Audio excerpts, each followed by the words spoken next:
Bonjour très chers amis les lions et soyez le bienvenu sur ma chaîne Intuition des Sérines et j'espère que vous êtes bien. Allez, c'est parti. Chut, reste là, ne bouge pas. Ce que tu es sur le point d'entendre, très peu de gens sont prêts à le recevoir. Non pas parce que c'est compliqué, mais parce que la plupart des gens passent leur vie à courir tellement vite qu'ils n'entendent plus les murmures de leur propre âme. Toi, tu t'es arrêté, tu es là. Et ce simple fait raconte déjà quelque chose de profond sur l'endroit où tu en es dans ton parcours. Je vais te confier quelque chose que je perçois, et je te demande de ne pas chercher à l'analyser tout de suite. Laisse-le simplement entrer, comme une goutte de pluie chaude sur une terre assoiffée. Ce que tu appelles ta souffrance est en train de se transformer, pas de disparaître, de se transformer. Et la différence entre les deux est immense. Quand quelque chose disparaît, il ne laisse rien derrière lui. Quand quelque chose se transforme, il devient autre chose. Quelque chose de plus riche, de plus profond, de plus utile. Et c'est exactement ce processus qui est à l'œuvre dans ta vie en ce moment. La douleur que tu as portée, les épreuves que tu as traversées, les nuits lourdes et les matins gris, tout cela n'est pas en train de s'évaporer comme si rien ne s'était passé. Tout cela est en train de devenir le terreau d'une nouvelle réalité. Et cette nouvelle réalité, laisse-moi te la décrire parce que je la sens avec une netteté qui me surprend moi-même. Imagine un forgeron. Il prend un morceau de métal brut, informe, terne. Il le plonge dans le feu. Le métal rougit. Il souffre de la chaleur. Il perd sa forme initiale. Tout observateur extérieur pourrait croire que le métal est en train d'être détruit. Mais le forgeron sait.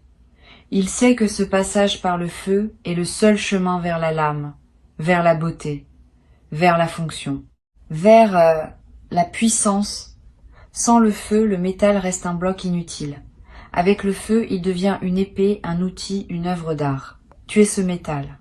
Et le feu que tu as traversé n'était pas une punition, c'était une forge. Ce que Intuition des Sirènes perçoit pour toi en cet instant, c'est que tu arrives au moment où le forgeron retire la lame du feu. Le métal est encore chaud, il rougeoie encore, mais la forme est là. La trempe est faite, il ne reste plus qu'à polir et à révéler l'éclat qui était caché sous la surface rugueuse. Il y a un mot que je voudrais installer entre nous comme une lanterne dans la nuit. Ce mot, c'est transmutation. La transmutation, c'est l'art de transformer le plomb en or. Les alchimistes d'autrefois passaient leur vie entière à chercher cette formule dans leur laboratoire. Ce qu'ils ne comprenaient pas toujours, c'est que la véritable transmutation ne se fait pas dans un creuset de cuivre. Elle se fait dans le cœur humain. Dans ta capacité à prendre une souffrance et à en extraire de la sagesse. À prendre une perte et à en tirer une liberté. À prendre un effondrement et à y trouver le socle d'une reconstruction plus solide. Et toi, sans même le savoir, tu es un alchimiste. Tu l'as toujours été. Chaque épreuve que tu as traversée, tu ne l'as pas simplement subie, tu l'as traversée. Ce verbe est important. Traverser, c'est entrer par un côté et ressortir par l'autre, c'est ne pas rester coincé au milieu. Et si tu es là aujourd'hui, en train d'écouter ces mots, c'est la preuve vivante que tu as traversé chaque tempête. Pas une seule ne t'a englouti. Pas une seule ne t'a gardé prisonnier. Tu es toujours ressorti. Peut être abîmé, peut être fatigué, mais debout, toujours debout. Et cette capacité à te relever, encore et encore, n'est pas un hasard. Ce n'est pas de la chance. C'est une force qui vit en toi et qui est bien plus ancienne que les circonstances de ta vie actuelle. C'est une force d'âme, une résistance du cœur, un refus profond, viscéral, de laisser la nuit avoir le dernier mot. C'est cette force-là qui a préparé le changement dont je vais maintenant te parler. Parce que le changement qui arrive n'est pas un accident. Ce n'est pas un coup de chance qui tombe du ciel sur quelqu'un qui n'a rien fait pour le mériter. C'est l'aboutissement naturel de tout ce que tu as construit dans l'invisible. Chaque fois que tu as choisi la gentillesse quand tu aurais pu choisir la colère. Chaque fois que tu as tendu la main quand tu aurais pu fermer le poing. Chaque fois que tu as continué à croire quand tout semblait te donner des raisons d'abandonner. Toutes ces petites décisions, ces micro-actes de foi quotidiens ont tissé un filet sous tes pieds. Un filet que tu ne pouvais pas voir, mais qui était là, qui est là, et qui maintenant est prêt à te porter vers quelque chose de nouveau. Je veux te parler de ce que signifie vraiment la fin d'une souffrance. Parce que c'est un concept que l'on comprend souvent mal. Quand on souffre, on imagine que la fin de la souffrance ressemble à l'opposé exact de ce qu'on vit. Si on est triste, on pense que la fin de la souffrance, c'est la joie permanente. Si on est seul, on pense que c'est la présence constante de quelqu'un. Si on est perdu, on pense que c'est une carte parfaite avec un itinéraire tracé au millimètre. Mais la vie ne fonctionne pas par opposition. Elle fonctionne par intégration. La fin de ta souffrance ne va pas ressembler à l'effacement de tout ce qui t'a fait mal. Elle va ressembler à un changement dans ta relation avec la douleur elle-même. Tu ne vas pas cesser de ressentir, tu vas cesser d'être emprisonné par ce que tu ressens. C'est comme la différence entre être sous l'eau et nager. Dans les deux cas, tu es dans l'eau. Mais dans un cas, tu te noies et dans l'autre, tu avances. Ce qui est en train de se mettre en place pour toi, c'est cette capacité à nager, à te mouvoir dans les courants de la vie avec une aisance que tu n'as jamais connue. Les vagues seront toujours là, elles font partie de l'océan. Mais toi, tu ne seras plus submergé. Tu sauras les lire, les anticiper, les chevaucher. Et cela change absolument tout dans l'expérience quotidienne de vivre. Pense un instant à la dernière fois où tu as ri sans raison. Pas un rire provoqué par une blague ou par une situation comique. Un rire qui a surgi de nulle part, du fond de toi, comme une source souterraine qui jaillit. Si tu te souviens de ce moment, tu sais de quoi je parle. Ce rire-là, c'est la signature de ton âme. C'est le son qu'elle fait quand rien ne l'empêche d'être elle-même. Quand les couches de protection, de méfiance, de douleur accumulées se fissurent suffisamment pour laisser passer la lumière d'origine, le changement qui arrive va multiplier ces moments, ces éclats de joie spontanée, ces instants où tu te surprendras à sourire, sans raison, ces matins où tu ouvriras les yeux et où la première pensée qui te traversera ne sera pas une inquiétude mais une curiosité, une envie, un élan. Cela ne veut pas dire que chaque jour sera parfait. Cela veut dire que ta ligne de base va changer. La fréquence fondamentale sur laquelle tu vibres va monter d'un cran. Les jours difficiles seront toujours là, mais ils seront des exceptions au lieu d'être la norme. Et surtout, tu auras les ressources intérieures pour les accueillir sans qu'ils te détruisent. Je veux maintenant te parler de quelque chose que peu de gens remarquent quand ils sont en pleine transition. C'est ce que j'appelle la réorganisation silencieuse. Quand un grand changement se prépare dans ta vie, les premiers signes ne sont pas spectaculaires. Ils sont subtils, presque imperceptibles. C'est un goût différent dans ta bouche le matin. Une envie soudaine de ranger un tiroir que tu n'avais pas ouvert depuis des mois. Un livre qui t'attire sans que tu saches pourquoi. Une musique qui te fait pleurer alors qu'elle ne t'avait jamais touché auparavant. Un besoin nouveau de silence. Ou au contraire, un besoin soudain de mouvement, de sortir, de respirer un air différent. Ces micro-signaux ne sont pas anodins. Ce sont les premiers tremblements d'un continent intérieur qui se déplace.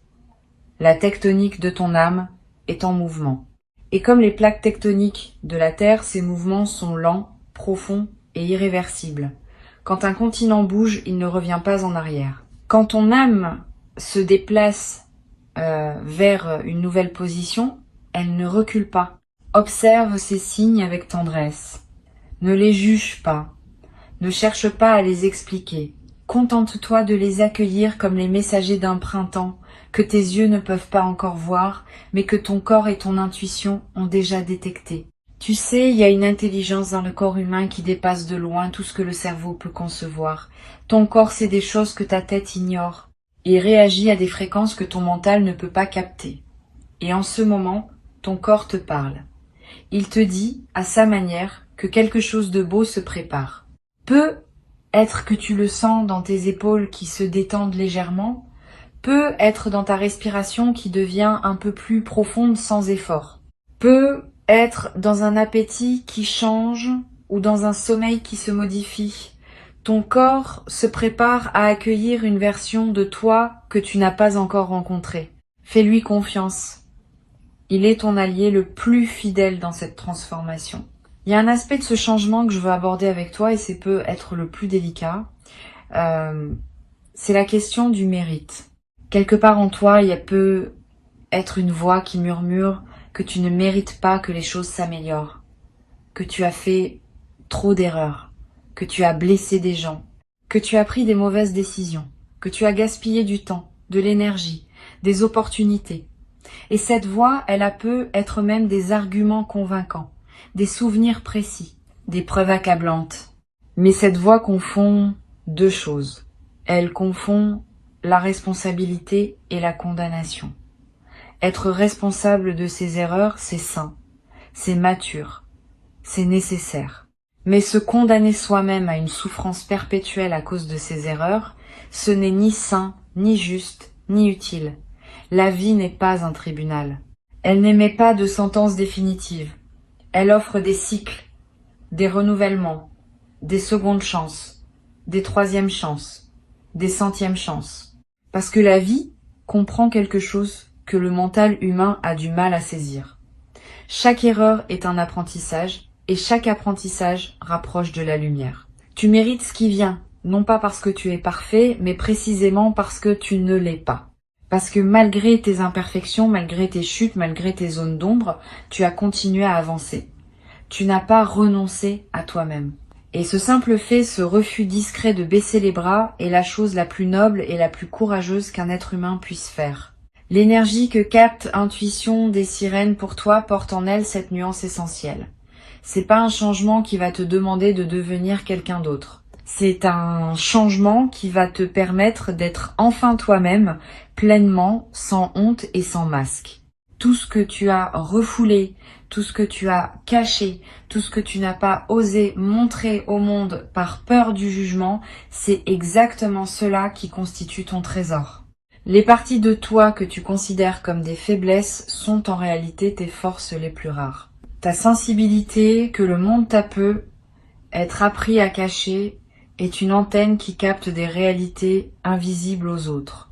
Ta profondeur émotionnelle qu'on t'a peu être reprochée est la raison pour laquelle tu comprends les gens mieux qu'ils ne se comprennent eux-mêmes. Ta tendance à tout ressentir intensément, que tu as peu être vécu comme un fardeau, est en réalité un don.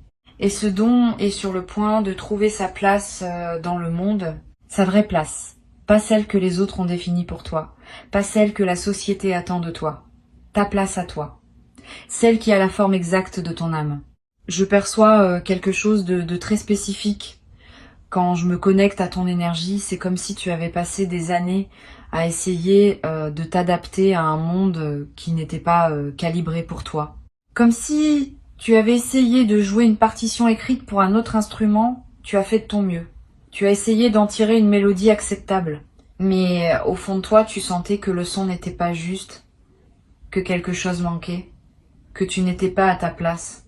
Ce sentiment ne venait pas d'un défaut en toi. Il venait du fait que tu jouais la mauvaise partition. Et ce qui change maintenant, c'est pas toi. C'est la partition. La vie est en train de te présenter une nouvelle musique. Une musique écrite pour ton instrument unique. Et quand tu commenceras à la jouer, tu seras stupéfait par la beauté du son qui en sortira. Un son que tu n'as jamais entendu, parce que personne d'autre ne peut le produire. Il est uniquement le tien. Sais-tu ce qui arrive à un fleuve quand il rencontre un obstacle qu'il ne peut pas contourner? Il ne se bat pas. Il ne se fracasse pas indéfiniment contre la roche. Il monte. L'eau s'accumule, gagne en profondeur, en puissance, en volume, et un jour, elle passe par-dessus, où elle trouve une fissure dans la roche que personne n'avait vue, où elle creuse patiemment millimètre par millimètre, jusqu'à se frayer un nouveau chemin. Le fleuve ne doute jamais de sa destination. Il sait qu'il va vers la mer. Il ne sait pas exactement par où, mais il sait vers où. Et cette certitude paisible lui donne une force que rien ne peut arrêter. Tu portes en toi cette même certitude. Peut être qu'elle est enfouie, peut être qu'elle est recouverte de couches, de désillusions et de fatigue, mais elle est là. Cette conviction sourde, presque animale, que ta vie va quelque part de beau, que tout ce que tu traverses te rapproche de quelque chose qui mérite d'être vécu. Et voici un aspect de cette transformation que je trouve particulièrement fascinant. Quand une personne commence à changer de l'intérieur, son environnement met un certain temps à s'adapter. C'est comme quand tu changes de lunettes. Pendant les premières heures, le monde semble légèrement décalé. Tes yeux doivent s'ajuster. Et puis, assez vite, tout devient net. Plus net même qu'avant. Tu remarques des détails que tu n'avais jamais vus, des couleurs plus vives, des contours plus précis. Le monde autour de toi est en train de s'ajuster à ta nouvelle vision intérieure. Les gens vont se repositionner naturellement. Ceux qui résonnent avec la personne que tu deviens vont se rapprocher. Ceux qui résonnaient avec l'ancienne version vont peu être s'éloigner. Et cela peut être déstabilisant au début. Mais c'est un mouvement sain, nécessaire, inévitable. Parce que tu ne peux pas grandir et demander à tout ton environnement de rester exactement le même. La croissance implique le mouvement, et le mouvement implique le changement. N'aie pas peur de ce réajustement. Il ne signifie pas que tu perds quelque chose, il signifie que tu fais de la place pour ce qui correspond vraiment à qui tu es en train de devenir. Il y a aussi, dans ce processus, une forme de deuil lumineux. Un deuil de la personne que tu étais, de ses certitudes, de ses limites, de son monde connu. Et même si ce monde te faisait souffrir, il avait au moins le mérite d'être familier. L'inconnu fait toujours un peu peur, même quand l'inconnu promet d'être meilleur que le connu. C'est normal, c'est humain. Ne te reproche pas cette peur. Accueille-la, remercie-la même, parce qu'elle te prouve que tu es en train de franchir un véritable seuil. On n'a pas peur quand on reste sur place. On a peur quand on avance vers quelque chose de grand. Et ce vers quoi tu avances est grand. Pas grand au sens extérieur du terme. Grand au sens intérieur. Grand comme la paix. Grand comme la cohérence. Grand comme la sensation de se réveiller le matin et de ne plus avoir besoin de porter un masque pour affronter la journée. Maintenant, je veux te parler de la manière dont ce changement va se manifester dans ton quotidien. Pas dans des termes vagues ou abstraits, mais de façon tangible. Tu vas commencer à remarquer que les situations qui te drainaient auparavant n'ont plus le même effet sur toi. Non pas parce qu'elles ont changé, mais parce que tu ne réagis plus de la même façon. Là où tu aurais absorbé la négativité comme une éponge, tu vas la laisser glisser sur toi. Non pas par indifférence, mais par discernement. Tu sauras instinctivement ce qui te concerne et ce qui ne te concerne pas. Ce qui mérite ton énergie et ce qui n'en mérite pas. Cette capacité de tri émotionnel est l'un des signes les plus clairs d'une élévation intérieure. Elle ne s'enseigne pas dans les livres. Elle s'acquiert par l'expérience vécue et par la maturité de l'âme. Tu vas aussi remarquer un changement dans la qualité de tes pensées. Les pensées parasites, ces boucles mentales qui te maintenaient éveillé la nuit, vont commencer à perdre de leur emprise. Elles ne vont pas disparaître d'un coup où le mental est tenace, mais elles vont s'espacer. Et dans les espaces entre ces pensées, tu trouveras quelque chose que tu n'avais peu être plus connu depuis longtemps. Le calme. Pas le calme forcé de celui qui médite parce qu'on lui a dit que c'était bon pour lui. Le calme naturel de celui qui n'a plus besoin de fuir ses propres pensées. Le calme de celui qui est en paix avec son paysage intérieur. Ce calme va devenir ton refuge et ta force. Pas un refuge où tu te caches du monde, mais un refuge d'où tu t'élances vers le monde. Avec plus de clarté, plus de présence, plus de joie. Et la joie dont je parle n'est pas l'euphorie passagère que procure un événement heureux. C'est une joie de fond, une joie structurelle. Comme la note fondamentale d'un accord de musique, celle sur laquelle toutes les autres notes s'appuient. Cette joie-là ne dépend pas de ce qui se passe autour de toi. Elle dépend de ce qui se passe en toi. Et ce qui se passe en toi, en ce moment même, est en train de poser les fondations de cette joie durable. Il y a un paradoxe magnifique dans ce que tu vis. Tu as cherché pendant longtemps la sortie de ta souffrance. Tu as cherché des portes, des clés, des solutions. Tu as demandé des réponses à l'extérieur. Et ce que tu découvres maintenant, c'est que la porte était ouverte depuis le début. Tu ne la voyais pas parce que tu regardais dans la mauvaise direction. La sortie de ta souffrance n'était pas devant toi, elle était en toi. Ce n'est pas un cliché, c'est la vérité la plus concrète qui existe. Parce que le jour où tu changes la manière dont tu te regardes toi-même, le monde entier se réorganise autour de cette nouvelle vision. Les mêmes rues, les mêmes visages, les mêmes journées, mais vues à travers des yeux neufs. Des yeux lavés par tout ce que tu as pleuré. Des yeux adoucis par tout ce que tu as compris. Des yeux rendus perçants par tout ce que tu as refusé de laisser te détruire. Ces yeux-là, ce sont les tiens maintenant. Et le monde qu'ils voient est un monde rempli de possibilités que tu ne soupçonnais pas.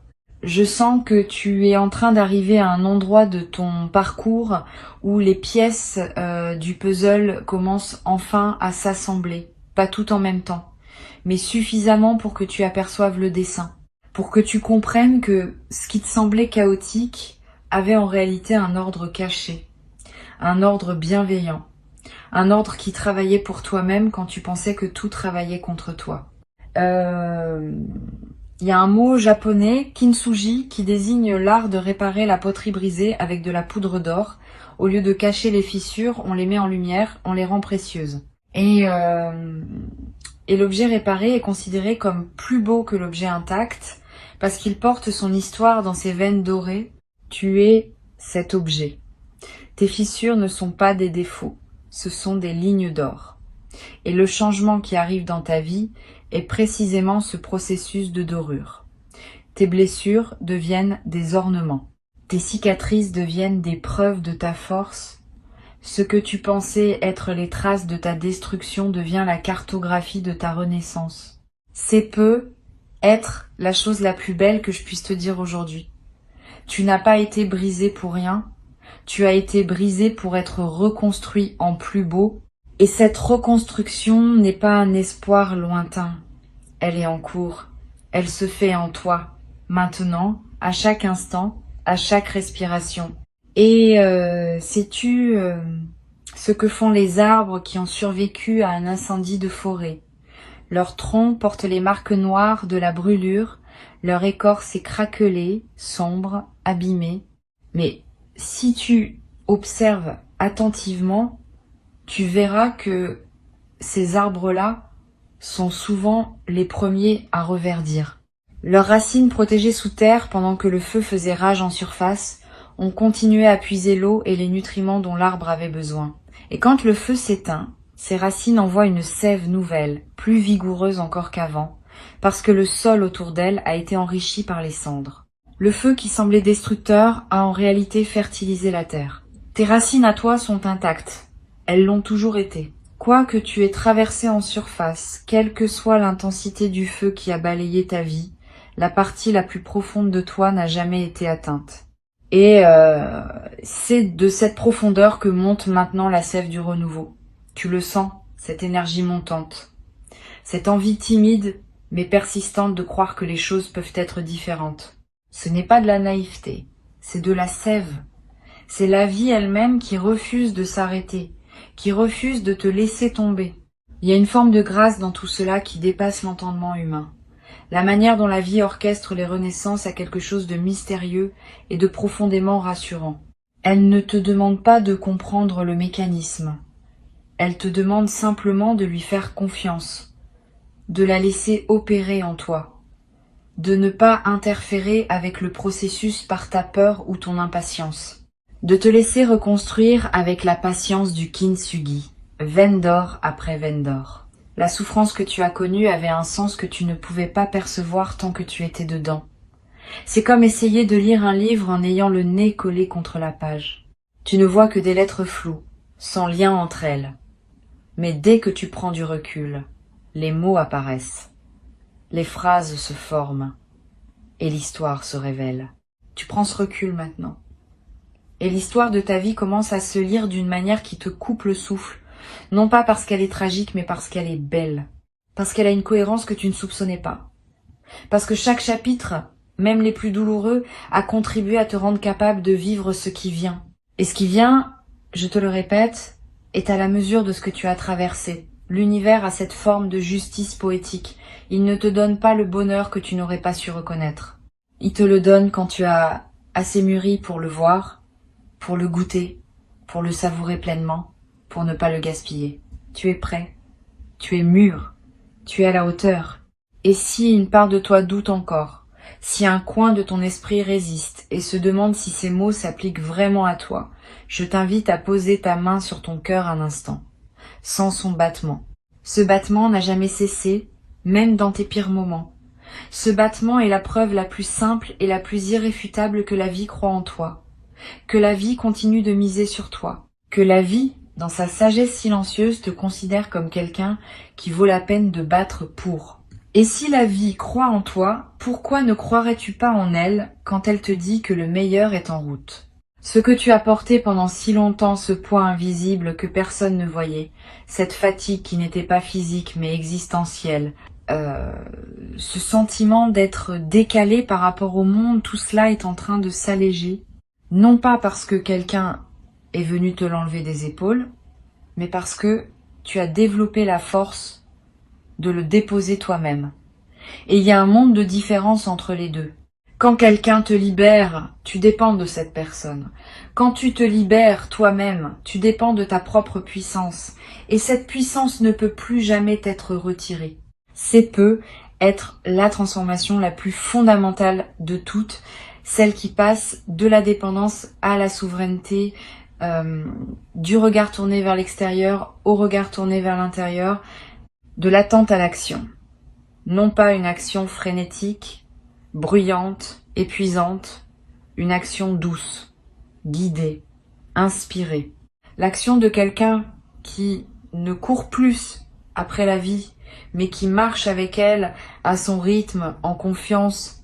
Avant de clore cet espace que nous avons partagé, je veux que tu gardes une chose gravée en toi, une seule chose, si tu ne devais retenir qu'une seule idée de tout ce que tu viens d'entendre.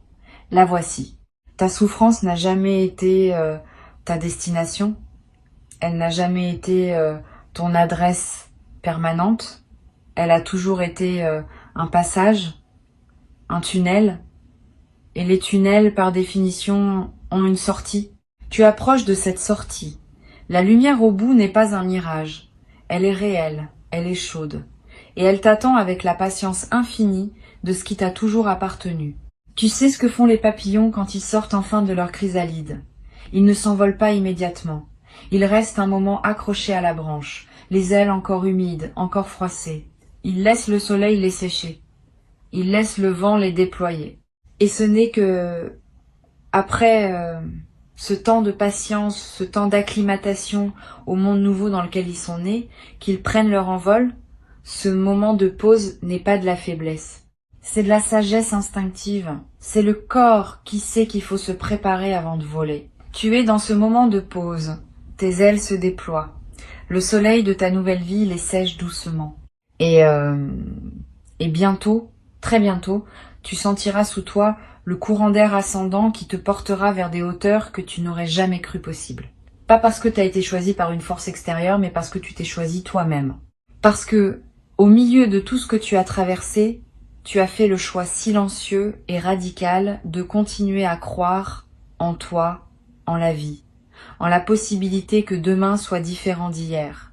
Et demain sera différent, il l'est déjà. Si tu es arrivé jusqu'ici, si tu as laissé chacun de ces mots se poser dans ton cœur sans les rejeter, c'est que le message d'intuition des sirènes était destiné à te trouver, pas à te convaincre, pas à te divertir, à te trouver, comme une lettre que l'univers avait écrite à ton nom et qu'il attendait le bon moment pour te remettre. Ce moment, c'est maintenant, et toi, tu es exactement là où tu dois être. Respire profondément, souris, même légèrement, et sache que la prochaine fois que tu ouvriras les yeux sur le monde, tu verras quelque chose que tu n'avais jamais vu avant.